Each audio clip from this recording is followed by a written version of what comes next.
60-70% perpetuka dəstək olan xalqım.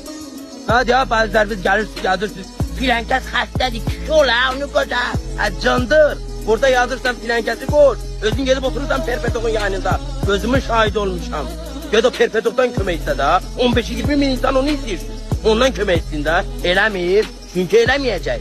Çünki o petokdur, sən də petoka dəstək olansan, sizə düşdün. Qazini qoş da, qazidir. Ha, uğraş qazini mən niyə qoşum? Sən qaziyə dəyər ver, 15-20 min insan qazinin yayınında olsun da. Mən kiməm ki qazini qoşum? Qazidən artıq oğlanam, ha?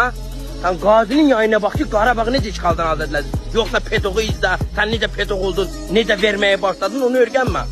Sən vətənin mərd evladlarından başla nəzə öyrənməyə. Sizə düşdün, bir petoka bir söz deməyəm ha. Sən kimsən ha, ona söz düşən ha? Xainlik edən ha? Ha, petoka xainlik eləyən də sən kim petokdur? Bəs dilində insanı yandırdınız da. Bu nə ilgənclikdir ha? Bu nə biabırçılıqdır? Bir xəstəni qoşursan, Allaha da and verirsən, sizə and verəm Allaha. Heç olmazsa ekran tıklayın, kimsə bəlkə buna kömək eləsin. Xeyri yoxdur. Onlar üçün petok önəmlidir. Bəs dilində. Gəlirsiniz burada indi yazacaq ki, insan gələ elədiyini deməsin, ay uğraş. Elə sən də petoku izləyən bir petoksan. İnsan gələ elədiyini deməsin deyirsən, ay cındır. Mən Allah şahiddir, bunu mənim ətrafım da bilir, mənim dost tanışlarım da bilir. Hər həftə hansı uşaq evləridir, hansı ailələr var ki, hər həftə onlara kömək edirəm. Çünki bu mənim müsəlmançılıq borcumdur. O petok nə inib sənin üçün? Ha? Nə inib sənin üçün? O sənin üçün o qədər önəmlidir. Bəs dilində irgəndirdiniz milləti də.